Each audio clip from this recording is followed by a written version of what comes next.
What role does the body have in our awakening process? And I guess more specifically, what role does the body have in non-dual teachings? Because in many of the non-dual teachings, and there are many that come to mind, but the body at at times is dismissed. Not only just dismissed, the body at times is invalidated as having an important role since we are not the body and we're not our thoughts and we're not our feelings and we're not our perceptions. We're aware of all of this, right? So it's the awareness that we are, the pure being, the shared being that we are, that is our reality. But does that mean that the body doesn't play an important role in our experience? And what we want to be really mindful of is the teachings that are dismissing or life denying our experience, our lived experience in the body. I caution you to be wary of those teachings. We want to be part of a process, of a path that is life affirming, right? That really recognizes that all of these experiences that we're having in this finite form feels very, very, very real. It is our lived experience. It is a real experience. And so sometimes my experience after having been on this path for a long time is that the non-dual teachings can cause us to sometimes take them to the extreme and to deny our experience and this human reality that we're having. So that means denying feelings, denying thoughts, denying perceptions, denying actions, denying reactions, and denying the body. So what I want to talk about, and this is going to be a fairly short video, but really is just what is the body? And if you ask yourself, what is my body? Many of us really don't know what the body is. Before we're awake, the body feels like a solid, dense form. And we can manipulate the body. We can get it stronger by, working out and lifting weights. We can work the body and make it more flexible by stretching it a lot and, using various techniques of yoga. There's all kinds of things we can do with the body. What most of us tend to do with our bodies is to not be aware of them and not be fully in them. And so we're kind of aware from the neck up, but we're not in the body. And then when we get into a path that's non-dual and metaphysical in nature, those teachings can make us really tune out from the body even more. I'll give you an example. Years and years and years ago, I used to facilitate a path that is still around and vibrant, but I was facilitating this path in the Midwest and out on the West Coast. And it was a path that it does help people understand that we're not a body, but at the same time, what many people were taking away from the teachings is that the body's relevant.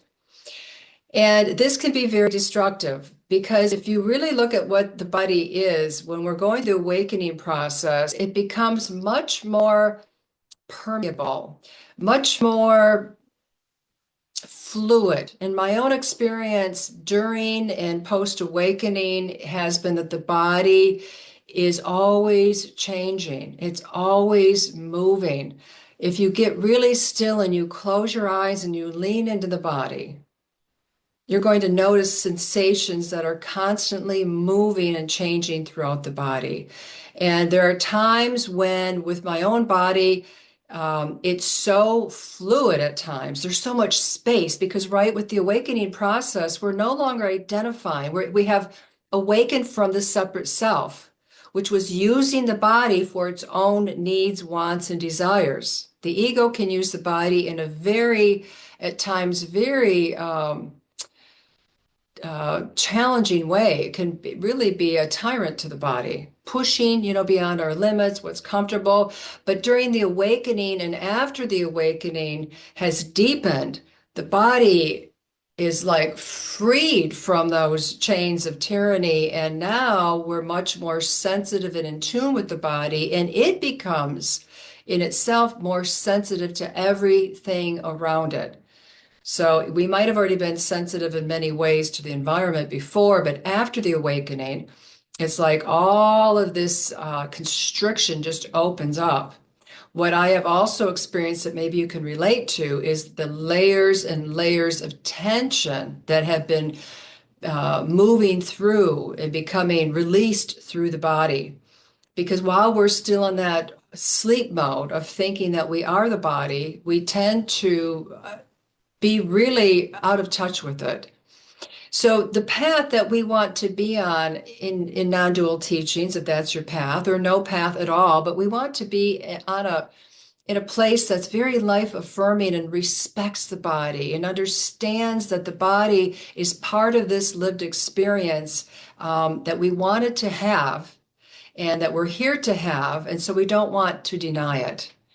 Now, it does take time. The awakening process and releasing the layers of tension in the body can take time because even though you might be really clear, I mean, not just saying this conceptually, but you're really clear that you are not the separate self and you're having experiences, maybe an ongoing experience of abiding in your true nature. Oftentimes, despite that awareness, despite that awakened perspective that we're living from, we're not just thinking it and believing it, it's just not another thought, it's a lived experience, the body still will often, for quite a while, still feel separate from everything else. There's still this subject-object experience taking place. So what happens is after the awakening is we start to realize that we are it. Everything that we're experiencing and that we see through our physical eyes and hear through our physical ears, everything that we see in the so-called world outside of us is an extension, is a projection of where we're currently at in consciousness. And that's why you can see the world one way and another person who's very close to you may see it very, very differently because we're projecting all of this. But the body takes longer to catch up. In the awakening process, the mental shift can happen quite abruptly and can be very spontaneous for some people. And then for others, it can be a gradual shifting in perception that keeps growing and deepening until there's a place of no more searching. There's no more need to seek or try to understand. We get it. We're feeling awake, very awake. But yet the body may not quite be there because it's holding on to years and years and years of programming, years and years and years of conditioning, years and years of maybe suppressed feelings and old trauma that has not yet been released. And so it's really important that whatever path you're on, it not only recognizes the body, it actually embraces the body. It embraces the body because it knows that this body is filled with wisdom. This body is full of insight and intelligence and is speaking to us and communicating through us all of the time.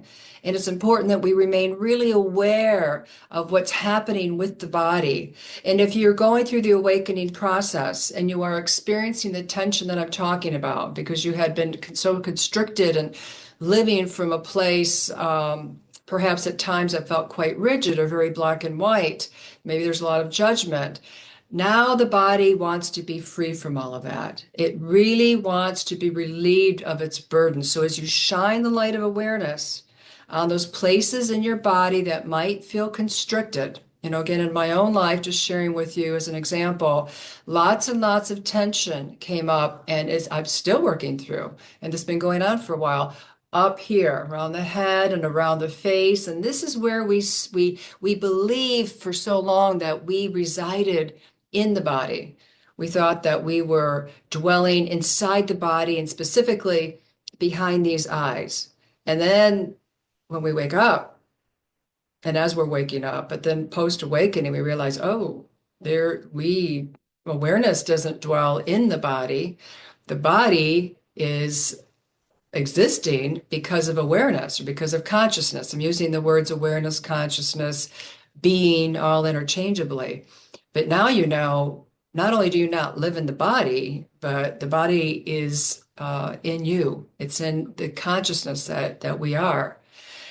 And so for many years, though, we thought we lived in the body and we thought our existence was behind these eyes. And it seemed like wherever the head was turning or looking or hearing from, that was where we resided. And this is very common for people to believe that until they begin waking up. And through that opening of awareness and expansion of awareness. It's like not only do we not live in the body, but now we see that the body is expanding and moving out and can and move in all different directions. And at times it can get quite trippy. I'm going to talk more specifically about an energetic awakening, which is a physiological experience in the body another time. But today I just want to bring home the point that it's so important that you embody the body, that you do not push away from it, even though the teachings, and I can think of many of the great teachers, the non-dual teachers that I have been following for years, really drove home that, you're not the body, I'm not the body. There's books out on it. There's all kinds of articles and again, a lot of teachings. It's true in its highest form. Of course, we're not the body. But it's really important that we don't push away from any of our lived experience. This truly, the awakening path is the path of non-resistance. It's not clinging on to anything.